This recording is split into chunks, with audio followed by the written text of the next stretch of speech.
Spoštovani, lepo pozdravljeni na osrednjem bogoslužju Cerkvi Dobrega pastirja Novo mesto. Pozdravljeni vsi prisotni, kot tudi vsi, ki posnetek tega bogoslužja spremljate na zaslonih. Ob tej priložnosti vabimo vse, ki ste pri močeh in pri volji, da se tudi osebno udeležite bogoslužja v Cerkvi Dobrega pastirja, kajti cerkev je bližnjica do odrešujočega Boga in je kraj miru in vir vse tolažbe. Osebna navzočnost nam tudi omogoča, da smo lahko drug drugemu v oporo in spodbudo, in to tudi, če smo brez besed. V imenu cerkve izrekamo sožalje Leji Brkič ob izgubi njene mame iz Murske Sobote, ki se je v preteklem tednu preselila v večnost. Naj Bog potolaži vse žalujoče. Jutri ob 19. uri je cerkev odprta za tihe molitve ob spremljavi krščanske glasbe. V torek bo delavnica, ki bo namenjena izdelovanju posebnih izdelkov. Vabljene ste vse ženske. Delavnica se bo začela ob 17. uri. Torej v torek, pojutrišnjem, bo delavnica namenjena izdelovanju posebnih izdelkov. Vabljene ste vse ženske. Delavnica se začne ob 5. uri popoldan.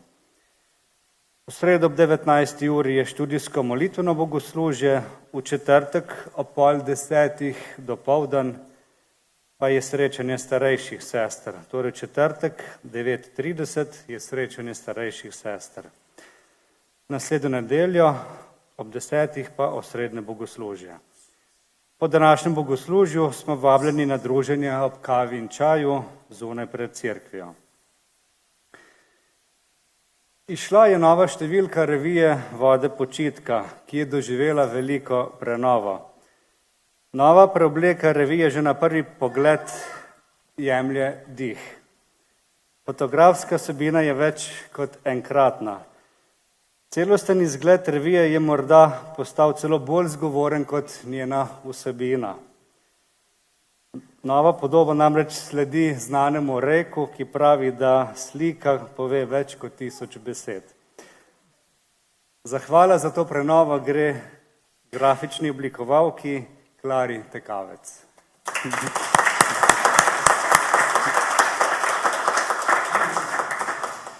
Vsi sodelavci pri pripravi revije sodelujejo brezplačno, stroški tiskanja pa se krijejo s prostovoljnimi prispevki in donacijami. Na spletni strani cerkve je revija na voljo tudi v digitalni obliki. Primerna je za našo osebno duhovnost, kot tudi za darilo, ki ga lahko poklonimo in s tem na kulturen način promoviramo evangelijsko duhovnost in obče krščanstvo. V fizični obliki pa jo lahko vzamemo pri obeh izhodih iz cerkve in jo potem tudi podarimo. Pomoč naša prihaja od Gospoda, ki je ustvaril nebo in zemljo. Biblično vodilo na današnjo 4. postno nedeljo je iz Evangelija po Janezu in pravi: Resnično, resnično povem vam, če pšenično zrno ne pade v zemljo in ne umre, ostane samo. Če pa umre, obrodi obilo sadu. Te besede govorijo o trpljenju v našem življenju, ki nastane zaradi dogodkov in okoliščin, za katere naš suvereni Bog dovoli, da se zgodijo v našem življenju. Zaradi tega trpljenja začnemo zaupati Bogu na ozki in strmi poti. In če smo deležni Kristusovega trpljenja, bomo deležni tudi Božje slave, o kateri z veselim tonom govori Psalem 84. Kako ljubka so tvoja prebivališča, Gospod nad vojskami. Naša duša hrepeni, celo medli po Gospodovih dvorih. Naše srce naše meso vriskata k živemu Bogu. Blagor njim, ki stanujejo v tvoji hiši, še te bodo smeli hvaliti. Blagor človeku, čigar moč je v tebi, v njegovem srcu so ceste. Ko hodijo po dolini joka, jo spreminjajo v kraj studencem. Tudi zgodnji dež jo pokriva z blagoslovi. Preden bomo pristopili k prepevanju in slavljenju Boga s pesmimi, priznajmo svoje grehe. Gospod naš Bog, v luči tvojih besed priznavamo, da smo v dosedanjem življenju velikokrat bili nepopolni oznanjevalci tvojega veselega sporočila o rešitvi in večnem življenju. Čeprav živimo iz bogatstva tvoje ljubezni, pa smo neštetokrat zamolčali našo hvaležnost do tebe in do bližnjega. Zato prosimo, usmili se nas. Amen. Naša skesana srca Bog tolaži z besedami iz pisma Rimljanom, ki pravijo: Bog pa izkazuje svojo ljubezen do nas s tem, da je Kristus umrl za nas, ko smo bili še grešniki. Veliko bolj bomo torej po njem rešeni jeze zdaj, ko smo opravičeni z njegovo krvjo. Aleluja. Zato naj bo slava Bogu na višavah in na zemlji mir ljudem, ki so mu po volji. Zapeli bomo uvodno pesem, ki pravi: Krasno jutro, kadar zemlje te, bom odletel.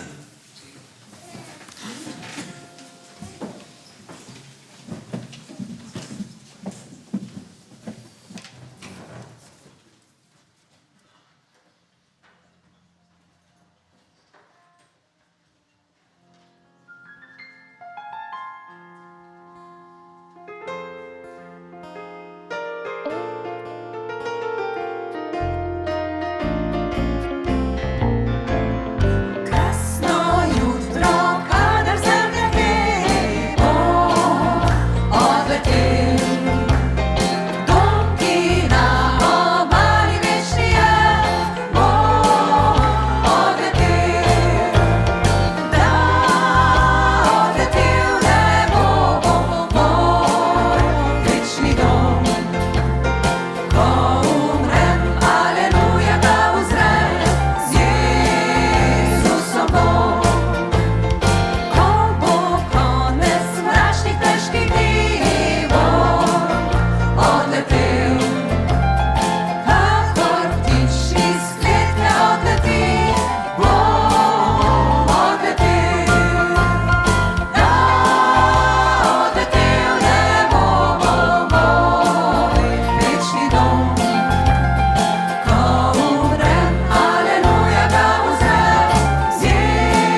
Drage sestre, dragi bratje, izvolite sesti.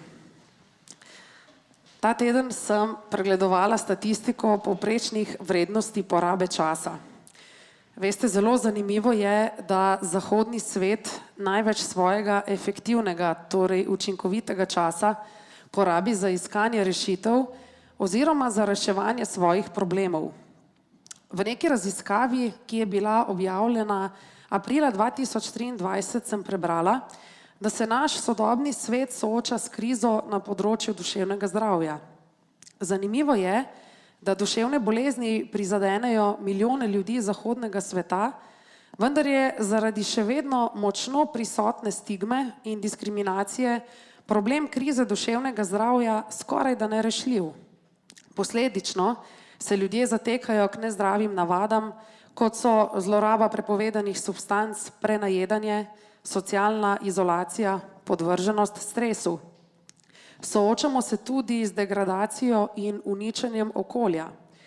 Čeprav smo tehnološko zelo napredna družba, za katero je značilna rapidna industrializacija, globalizacija, pa se človek sooča z ogromnimi izgubami v okolju, onesnaženjem, uničenjem ranljivih ekosistemov, poginom čebel, kroničnim pomanjkanjem dreves, ki pripomorejo k procesu fotosinteze.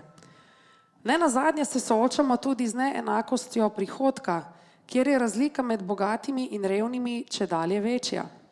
Večino časa se ljudje pogovarjajo o tem, kako bodo plačali ali ne bodo plačali davkov, v medijih odzvanjajo stavke glede povišanja plač in podobno.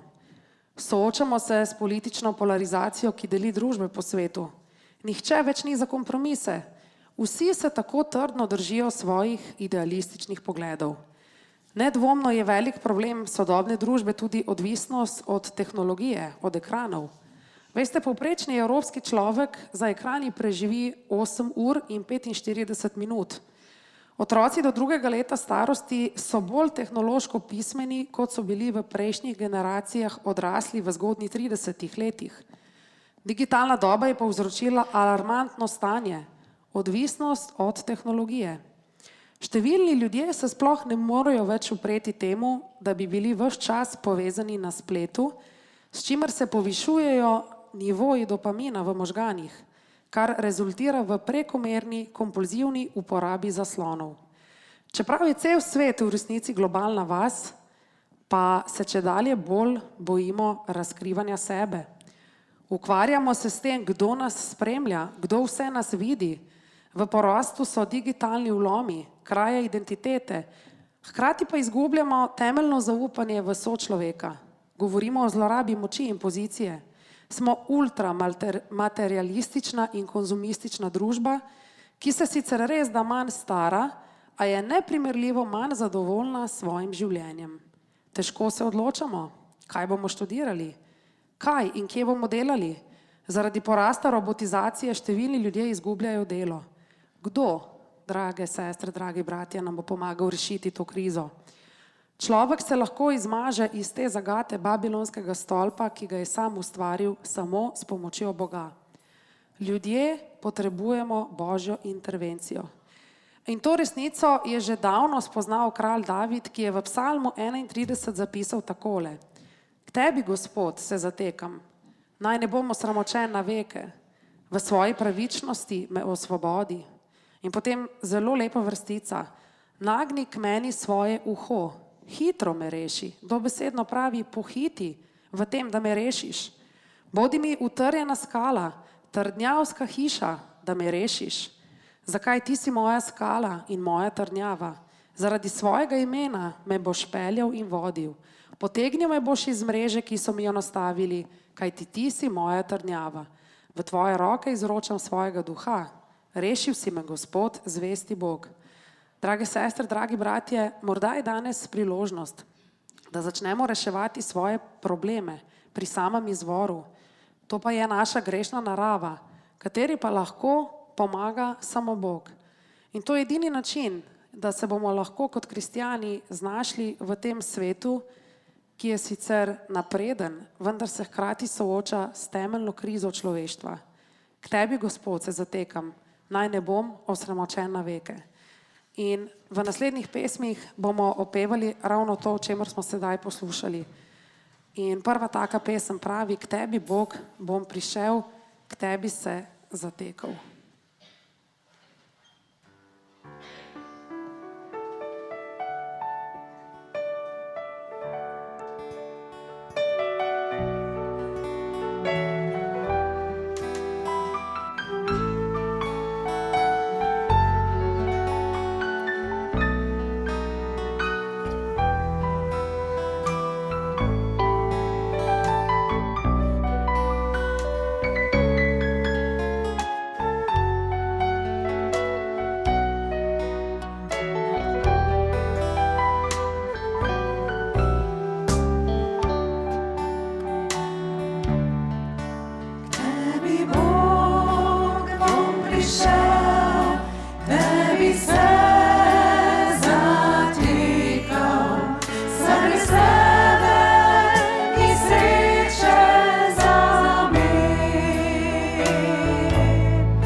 naslednja pesem pravi, da ima naš Bog čudovito ime, kar pomeni, da če smo se znašli v krizi človeštva ali pa v krizi svojega osebnega življenja, potem imamo prijatelja na svoji strani in njegovo ime je čudovito, kajti njegovo ime je Bog.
In drage sestre, dragi bratje, včasih nam zmanjka besed in takrat lahko rečemo le to, da si želimo, da nas Bog pritegne bliže k sebi in kot smo prebrali v psalmu, da nagne svoje uho in da sliši notranjost našega srca.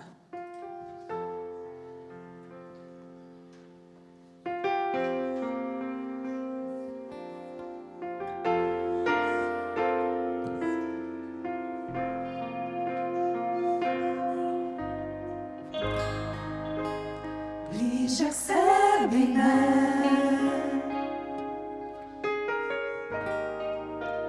zdaj pritegni me,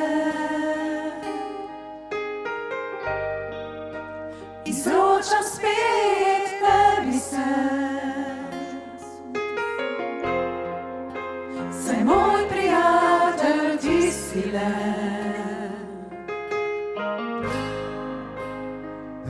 Si želim,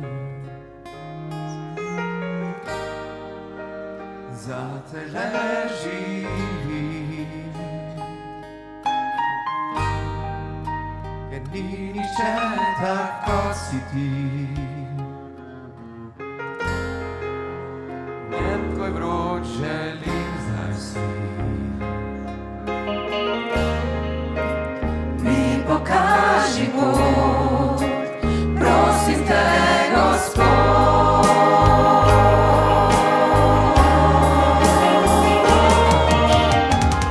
Vse, kar želim, za kar živim, le ti si, to si želim.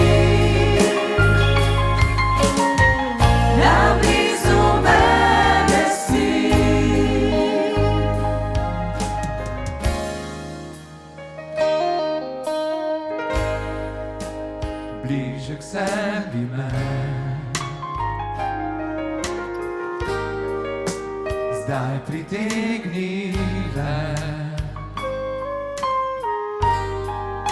izročam spet tebi se, saj moj prijatelj ti si le. Tebe si želim, za tele živim, ker ni nihče tako si ti. V objem tvoj vroč želim zdaj si.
dobri Bog, ti poznaš vse skrivnosti našega življenja, vse globine, naše težave, naše prednosti, pa tudi naše potrebe. Uči nas, da bomo imeli odprte oči, da bomo videli vsakega, ki nas potrebuje. Odpri naša ušesa, da bomo slišali glas vpijočega človeka v stiski. Odpri naše srce, da bomo imeli več sočutja do trpečih in do vseh, ki nosijo bremena življenja, ki so jim težka. Uči nas, da bomo več videli s srcem kot z očmi. Amen.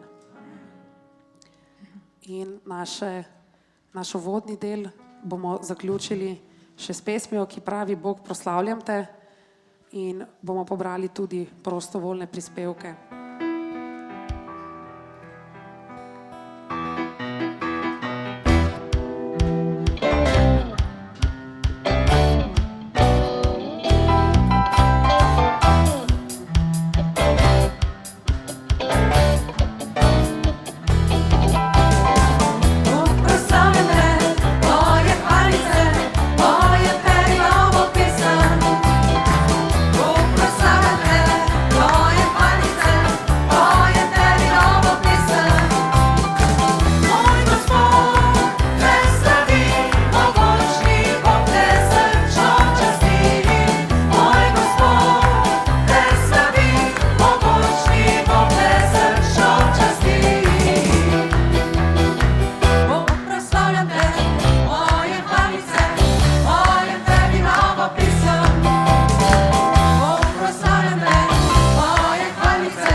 Izvolite sesti.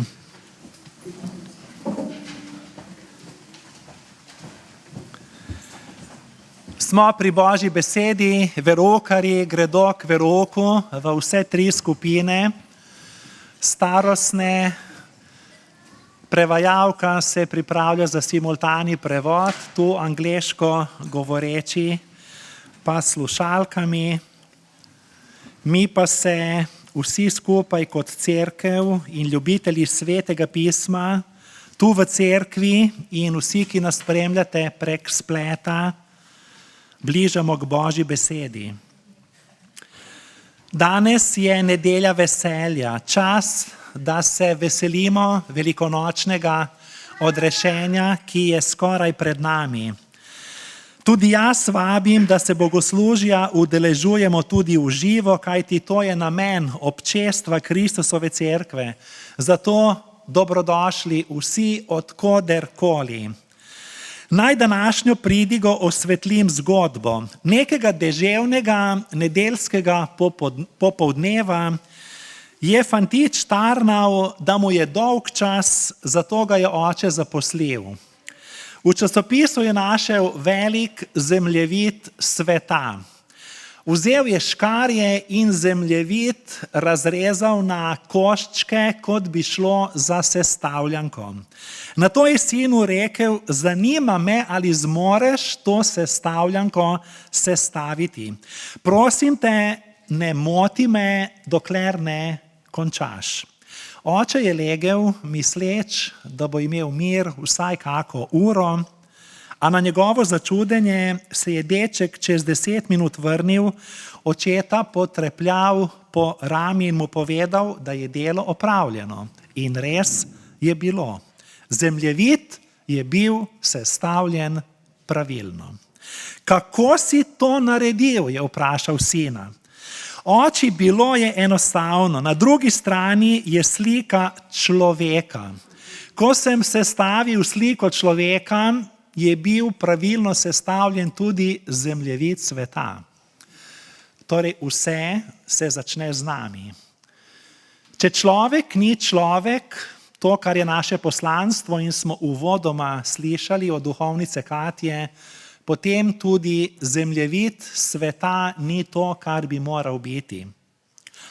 Božja beseda pa je Božje sredstvo za spremembo sveta in medsebojnih odnosov.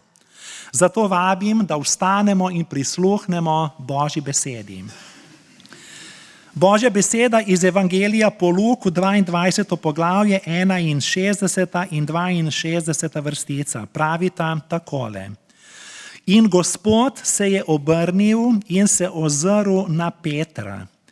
In Peter se je spomnil Gospodove besede, kako mu je rekel: preden bo danes petelin zapel, me boš 3-krat zatajil.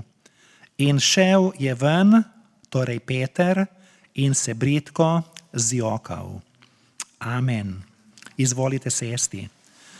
Hvala Bogu za njegovo sveto, resnično in večno besedo. William Shakespeare je v delu Julij Cezar izrazil največjo Cezarjevo bolečino, tako da je, preden so Cezarja umorili, med zarotniki prepoznal svojega najboljšega prijatelja Marka Junija Bruta. Pogledal mu je v oči in rekel: Brut, tudi ti si poleg. Nato so zarotniki Cezarja zabodli in Cezar je umrl.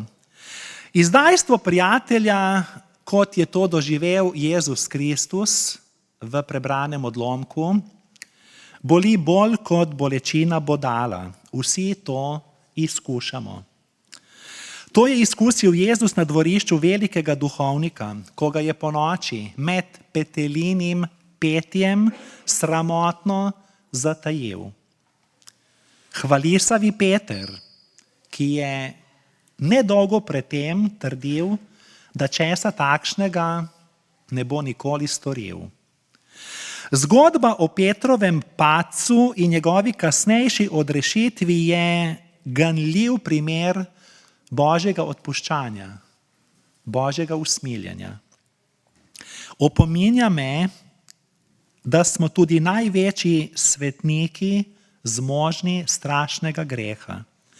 Uči nas tudi, da v Božji besedi najdemo uteho, tolažbo, upanje, čeprav smo podvrženi grehu. Zvemo, da Jezus lahko najhujše zanikovalce spremeni v najboljše učence. Prav tako nas ta odlomek uči, kakšno je pravo kesanje, ki prihaja iz srca. Peter se je bridko zjokal. Kesanje se začne v srcu, ko globoko obžalujemo svoj greh. Petrov greh sramotne zatajitve je bil srce parajoč. V njegovi duši je bila takšna teža, da več ni zmogel biti v bližini drugih. Izmuznil se je, pravi kontekst, so besedilo, in šel ven. Pa pojdimo po vrsti. Jezusa so vojaki zgrabili in ga odvedli. Pripeljali so ga v hišo velikega duhovnika. Peter pa je šel oddaleč za njim. Zapis oddaleč ni slučajen, poudarja razdaljo, ki je nastajala tudi v Petrovem srcu v odnosu do Jezusa. Potem pravi, sredi dvorišča so zakurili ogenj, torej bilo je hladno, ob ognju naj bi se ogreli. In to pove, da je tudi Petrovo srce postalo hladno. Ni več ljubilo, kot bi moralo ljubiti. Ko so sedli skupaj, pa pravi evangelist, da je Peter sedel mednje. Sedel je med napačnimi ljudmi. In če ni zmogel preprečiti Jezusove aretacije v Gecemanskem vrtu, je skušal videti, kaj se bo zdaj zgodilo z Jezusom. Postal je nervozen, obrnil se je, da bi skril svoj obraz. A med tem, naj povem zdaj za hip nekoliko drugače, je šel mimo rimski stotnik, opazil Petra in rekel, tudi ta je bil z Jezusom. Ne, ni bilo tako. Povsem drugače, nepričakovano, ni tako zapisano. Ni šlo za rimskega stotnika s kijem, z orožjem, z mečem, ampak za neko deklo. Za neko služkinjo, ki ni predstavljala nikakršne oblasti, nobene moči, niti nikakršne avtoritete. In Peter je padel. Prepoznala ga je v medli svetlobi, ki je prihajala od ognja in rekla, tudi ta je bil z njimi, z Jezusom. Toda Peter je tajil in dejal, ne poznam ga, žena. Izvirnik nakazuje, da je Peter rekel, tega nepomembnega tipa ne poznam. Če bi bilo to zapisano v našem svetem pismu, ne bi zvenelo tako cerkveno. Vendar, če gre za parafrazo ali če bi šlo za prevod za mlade, pa bi pisalo, tega tipa sploh ne poznam. Kmalu na to ga je videl nekdo drug in pripomnil, tudi ti si izmed njih. Peter pa je rekel, človek, nisem. Kakšno uro pozneje je spet nekdo drug zatrjeval. V resnici je tudi ta bil z njim, saj je vendar Galilejec. Peter pa je rekel, človek, ne vem, kaj praviš. In tisti trenutek, nadaljuje evangelist, ko je Peter še govoril, je petelin zapel. In Gospod se je obrnil in se ozrl na Petra in Peter se je spomnil Gospodove besede, kako mu je rekel, preden bo danes petelin zapel, me boš 3-krat zatajil. Čeprav je bil Peter prvi Jezusov učenec in je bil pripravljen za Jezusa celo umreti, se je Jezusa sramoval. Bil je ujet, nepripravljen. In glede Jezusa je začel dvomiti, če je Jezus res Božji sin, zakaj so ga aretirali. Če je res Mesija, zakaj ga zaslišuje veliki duhovnik. Če je res Bog, zakaj je zvezan in tako nemočen. Peter je Jezusa zanikal in pobegnil od očitajočih pogledov, s tem pa se je še bolj oddaljil od Gospoda. Peter je bil res Galilejec in v Jeruzalemu so jih prepoznali po njihovem narečju, galilejskem narečju. Toda glede Jezusa ga je v tem trenutku prevzel občutek sramu in krivde. Sramu in krivde. O petelinem petju se je zavel, kaj je naredil. Zatajil je Kristusa. In to 3-krat. Ne za denar kot Judež, ampak da reši svojo kožo. Pobegnil je z dvorišča, v srcu ga je stiskalo, pekla ga je vest. Peter je zadnja oseba, od katere bi pričakovali, da bo podlegel. Imel se je za najmočnejšega učenca. Vedno je bil prvi. Vedno je prvi spregovoril. Vedno je Jezusa branil. Edini je izpovedal vero, da je Jezus Mesija, sin živega Boga. Jezus pa mu je rekel, da mu daje ključe nebeškega kraljestva. In isti Peter je rekel, Gospod, komu drugemu naj gremo, saj imaš ti besedo večnega življenja. Zaletavi Peter mi je zelo všeč, ker sva si zelo podobna. Namreč znanje po skrajnosti, vihravosti, bučnih glasnih izjavah, navdušenju, zanosi, po ekstremih, vsem je pretiraval, veljal je za favorita, za velikana vere, za zvezdnika. Pregovor pravi, da kdor trdi, da ne bo nikoli nečesa naredil, je to že naredil. Hvalisavi Peter je padel na izpitu vere, torej tudi največji svetniki lahko pademo. V krščanstvu mi je všeč, kar večkrat naglasim to, da Sveto pismo ljudi ne idealizira. Sploh ljudi ne idealizira in zadev ne moralizira. Vse je tako realno. Edino v krščanstvu je vse tako realno. Tudi galilejskega ribiča Petra prikazuje v resnični luči. Peter je Jezusa zatajil celo pod prisego, to je vidno iz usporednih evangelijev. Šlo je za največjo polomijo v Petrovem življenju. Ko je Jezus glede sebe napovedal, kar je zapisano v preroku Zahariji, da se bodo tisto noč, ko ga bodo aretirali in bo pastir udarjen, ovce črede razkropile, nad njim pa se bodo pohujšali, se je Peter široko ustil in zatrjeval. Takole pravi: če se bodo vsi pohujšali na teboj, se jaz ne bom nikdar pohujšal. Tudi če bi bilo treba umreti s teboj, te nikakor ne bom zatajil. A že čez nekaj ur je izjavil: ne poznam tega človeka. Evangelist Matej, zanimivo, evangelist Matej od tu naprej Petra več ni imenoval z imenom, ker ni želel, da bi imeli bralci s Petrom težave. Drugi evangelisti, Janez, Marko in Luka, pa so Petru čast vračali postopoma. Matej pa ne. Petra najbolj spoznamo v Markovem evangeliju, saj je bil Marko Petrov varovanec, tolmač, sopotnik. Tako je Peter zvedel vse evangelske, Marko zvedel vse evangelske dogodke iz prve roke, od Petra. Jezus je vedel, kakšen je Peter, a je ravno takšnega izbral. Jezus ve o nas vse, vidi do konca. A vseeno smo njegovi. Izvolil nas je že pred ustanovitvijo sveta. In to je v krščanstvu tako ohrabrujoče. Peter se je odzval impulzivno. Spomnimo se zadnje večerje in Jezusovega umivanja nog učencem. Tudi takrat, ko je Jezus to simbolno dejanje storil, se je Peter izpostavil rekoč: Gospod, ne boš mi umival nog, nikoli ne.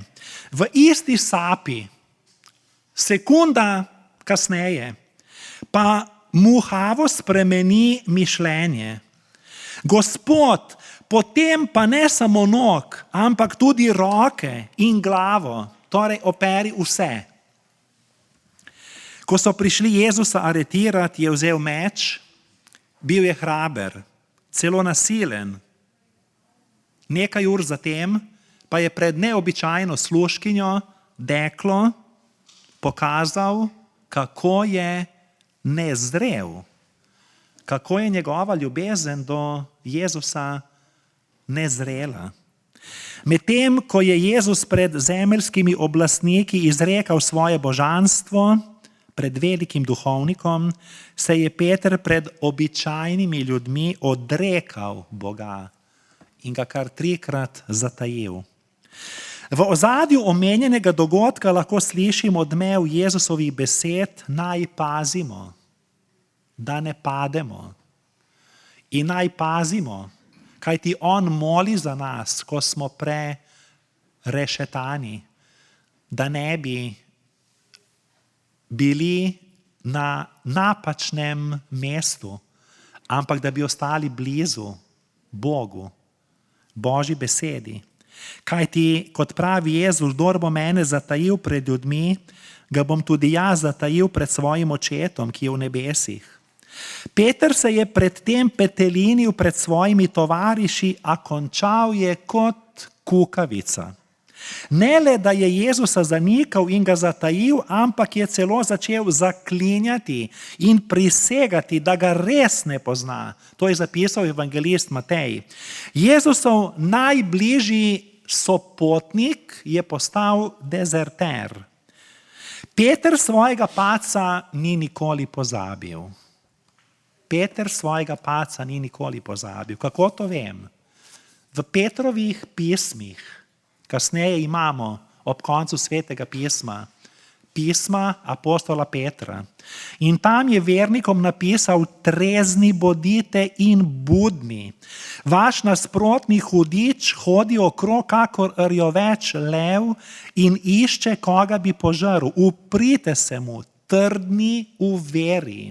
In potem je še dodal na drugem mestu: vselej bodite vsakomur pripravljeni odgovoriti, če vas vpraša za razlog upanja, torej vaše vere.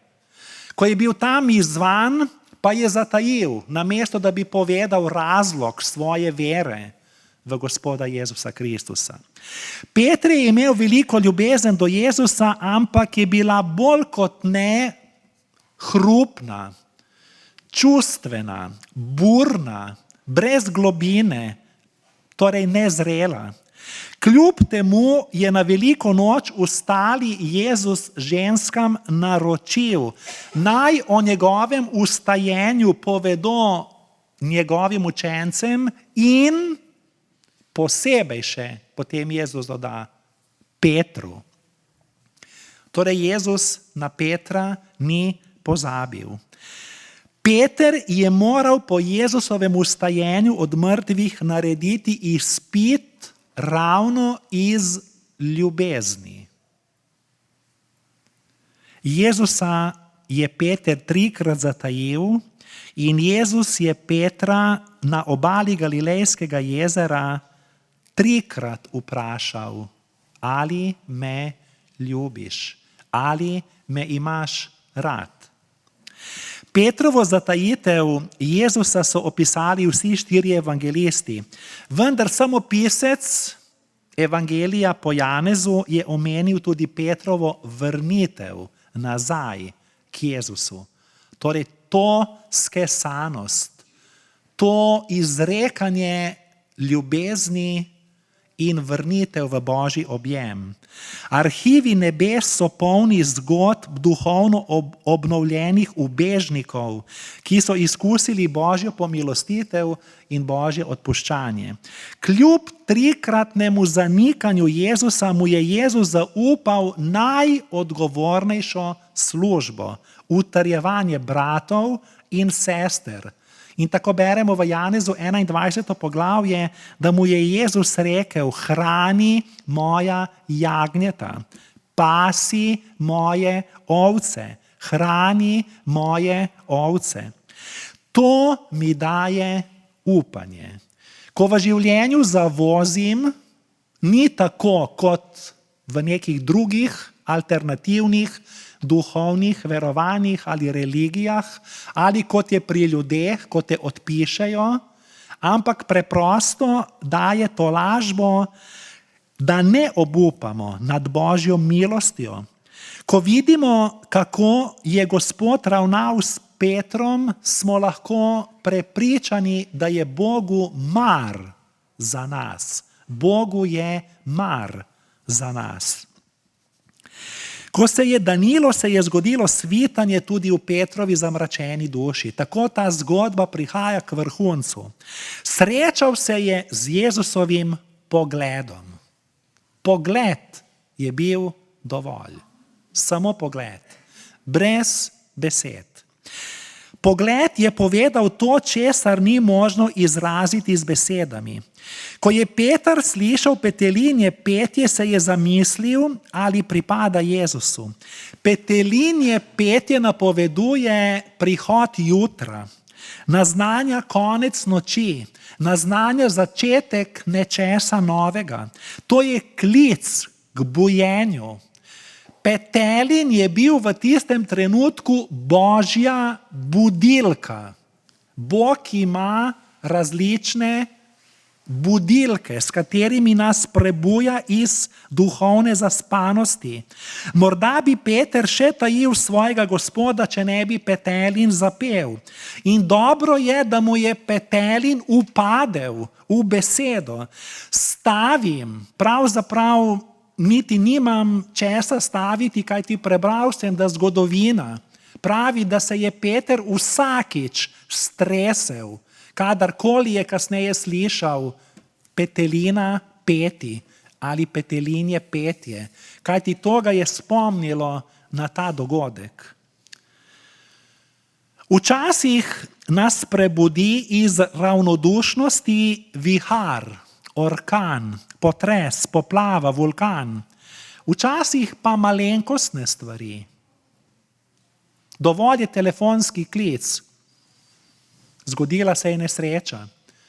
Dovolj je sporočilo iz bolnišnice, vaši izvidi so takšni. Ali pa osebna stiska, nesreča, izguba, svetovni nemiri, vojne, lakote, ekonomske, ekološke krize, odtujenost med ljudmi, osamljenost, strah, tesnoba, razdvojenost, razbite družine. Hvala Bogu za Jezusov milostni pogled, kajti ko je petelin zapel, se je Gospod obrnil, pravi, in ozrl na Petra. Ni mu očital, samo ozrl se je. In Peter je šel ven ter bridko jokal. Ne vem, kako se je Jezus ozrl na Petra. Morda je pogledal skozi okno ali odprta vrata, ki so imela pogled na dvorišče.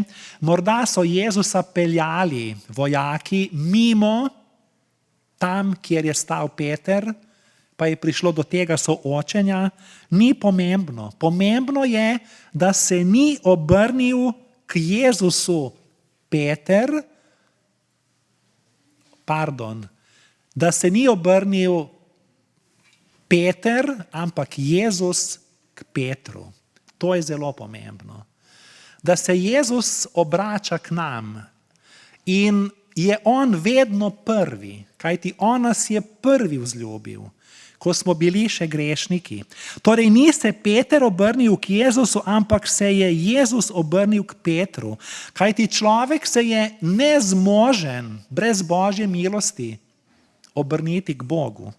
Jezusov pogled ni bil obsojajoč, ampak mil in ljubeč. Zapisano je, da se je takrat Peter spomnil Gospodove besede in to je začetek vsakega spreobrnjenja.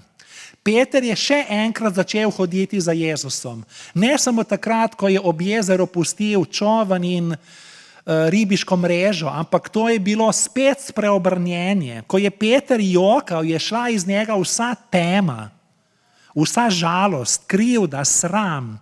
Te solze so bile nov krst, nov vodni krst.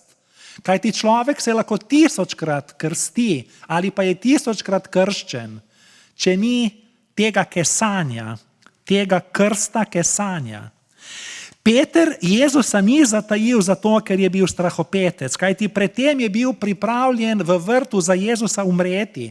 Vemo, da je celo služabniku velikega duhovnika odrezal uho, vzel meč in če ta ne bi zmaknil glave, bi zagotovo mu odrezal celo glavo. Še prej se je tudi junačil, kajti on je edini hodil z Jezusom tudi po vodi, po Galilejskem jezeru. Torej, problem je bila Petrova teologija, predstava, kot vedno pravim. Ni se mogel soočiti s tem, da je Jezus tudi trpeči služabnik. Njegova ideja o Kristusovi vladavini se je razblinila.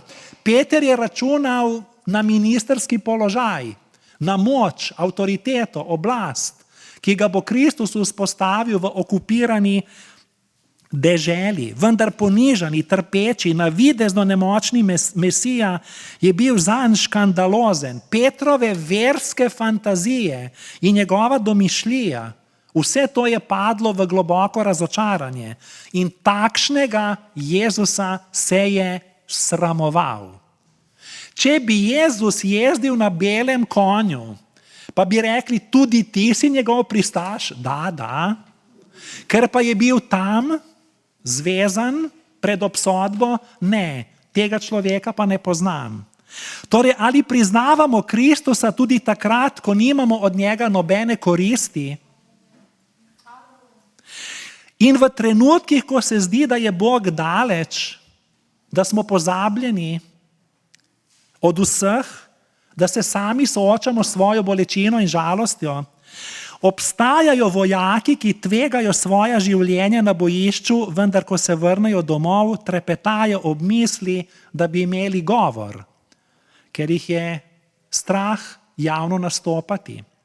Obstajajo junaki, ki vodijo podjetja, sprejemajo pomembne odločitve, ne morejo pa se prisiliti, da bi v javnosti povedali nekaj o Bogu ali pa da bi v javnosti molili. Obstajajo vojni heroji, ki nimajo poguma, da bi otroku govorili o Jezusu, da se ne bi osramotili, porazili pa so lahko vojsko. Ni nenavadno, veste, da se kristjani tu in tam sramujemo Kristusa. Tudi jaz sem se ga že kdaj. Tudi če ne tako odkrito, pa pač prikrito. Ni nenavadno, da se kristjani sramujemo Jezusa. Peter je veliko obljubljal. Širokoustil se je. Mnogokrat obljubljamo, a obljub ne držimo. Recimo nekaj obljub. Postal bom boljši človek.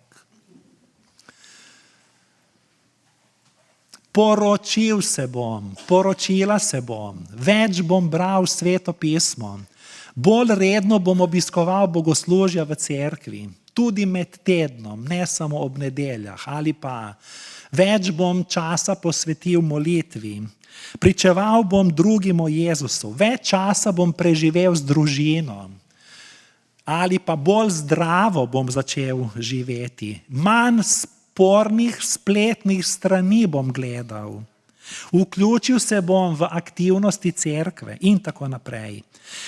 In tu je Peter in to je moj ljub svetopisemski lik. On je jaz. Velikokrat sem zatajil Kristusa, vendar me Kristus ni zapustil. Vsi na neki točki življenja zatajimo, spodletinam. Toda pomembno je, kaj se zgodi potem. Peter je bil vnaprej opozorjen, ampak se je obnašal tako zaverovano vase in predrzno kot, ne vem, lahko rečem, nadarjen športnik, ki ne posluša nasvetov svojega trenerja. Petrov odziv na ugotovitev, da je tudi on Jezusa učenec, je bil: ljudje, ne vem, o čem govorite. Naš govor veliko pove o nas, pa ne v smislu narečja, galilejskega ali dolenskega ali katerega koli, ampak naše življenje, naš govor našega življenja. Nimam vzroka, da bi se nad Petrom poviševal, kajti ni greha, ki ni posejan tudi v moji duši. In v Petru prepoznam sebe. Nagnjen sem k hvalisanju, zaletavosti, nepremišljenosti, pogumen v izrekanju velikih obljub. Sprašujem se, katerih dekel ali služki, in dajem v navednice, se bojim, in ni mi treba iti daleč na neko dvorišče, spet dajem v navednice, velikega duhovnika, kajti to dvorišče je lahko moje srce, čisto tu v meni, kjer zanikam in zatajim Boga. Eno samo deklino preprosto vprašanje je bilo dovolj, da je Peter doživel popolni fiasko. Tako varljiva so naša srca. Se odločimo za nekaj, pa potem pride drugače, bomo pošteno živeli, pa smo lahko nevtralni, ko gre za vprašanje vrednot. Ne gradimo dialoga, se maščujemo, sovražimo, namesto da bi odpuščali, se razjezimo, ne vidimo potreb bližnjega in tako naprej. Rad imam Petra iz Svetega pisma. Noben učenec ni toliko ljubil Jezusa in noben učenec ni toliko razočaral Jezusa kot Peter. Jezus je Petra najbolj hvalil, a tudi najbolj grajal. Včasih že isti dan. Imamo ta primer v evangeliju. Za Jezusa smo pripravljeni umreti, na to pa nas podnese malenkost. Najprej je glede Jezusa lagal, na to lažno prisegel na koncu, to pa se vidi iz izvirnika. Še nas se s psovko kletvijo klical nesrečo. Če to zdaj iz izvirnika nekako poslovenim, pa parafraziram, bi zvenelo tako. Naj me Bog udari smrtjo, če ne govorim resnice. Tako nekako je Peter nastopil na tistem dvorišču. In ko sladko grešimo, grenko jočemo. Ko sladko grešimo, grenko jočemo. In to je močna lekcija. In s to lekcijo spodbudno končujemo. Kajti s Petrom se lahko poistoveti, ni kristijana, ki mu ne bi spodletelo. Nihče ni popoln.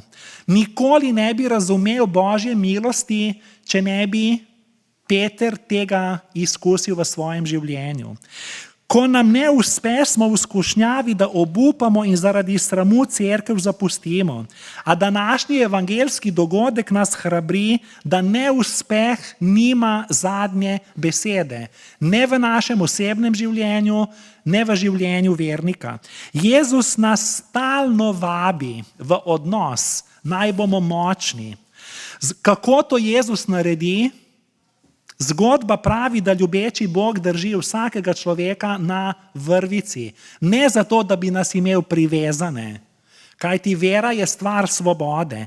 Kajti ta vrvica je vrvica ljubezni. To je odnos. To ni veriga. To je odnos.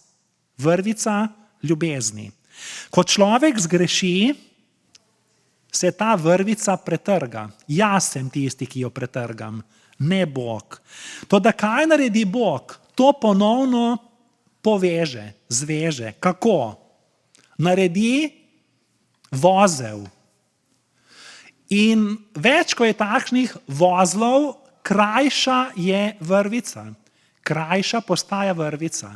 Ampak me približa, zbliža, pripelje bliže k Bogu. Torej, lahko tako gledamo na svoje padce, grehe, stran poti. Ko je odnos ali pa z možem, ženo, s prijateljem, kjerkoli, strgan, ga zvežemo z vozlem, skrajšamo vrvico, vendar razdalja med osebami je bližja. In če je to res narejeno, da je to vozel ljubezni iz srca, s priznanjem, je potem ta vez pristna in ta odnos pristen. In vsak tak vozel je znamenje Božjega blagoslova. Pa če pogledamo nazaj v svoje življenje, veliko takšnih vozlov je. Pa ne obsojajmo se zaradi njih, ampak v njih prepoznajmo Božjo ljubezen. Vabim k molitvi. Gospod Jezus, opomni me, da se spomnim, kdaj vse sem te zatajil. Kolikokrat sem se spretno izognil izpostaviti se kot kristijan. S tem svoje kože nisem rešil. Pravzaprav sem zaupanje svoje okolice zapravil, kajti itak vedo, kdo sem. Kolikokrat sem te zatajil, ker nisem bil odločen glede vrednot, poštenosti, pravice, resnice, dobrote, ljubezni.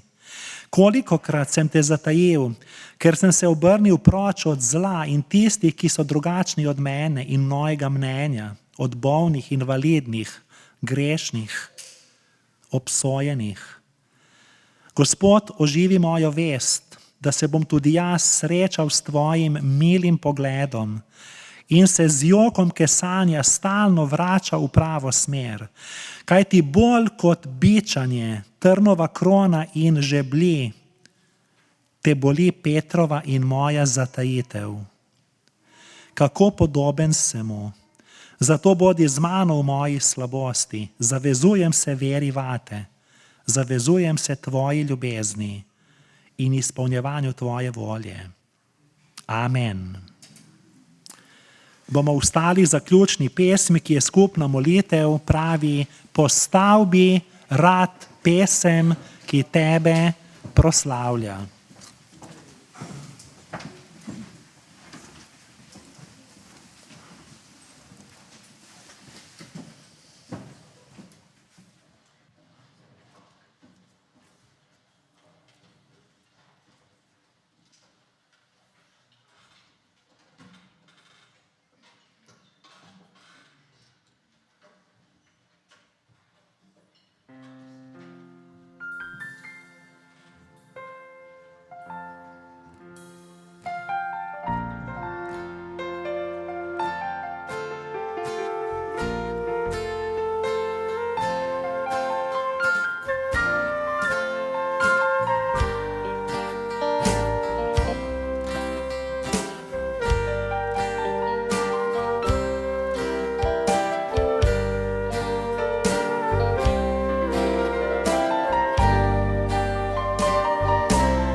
Gospod naj te blagoslovi in te varuje. Gospod naj da sijati svoje obličje na tabo in naj ti bo milostljiv. Gospod naj dvigne svoje obličje na te in ti podeli mir. Amen.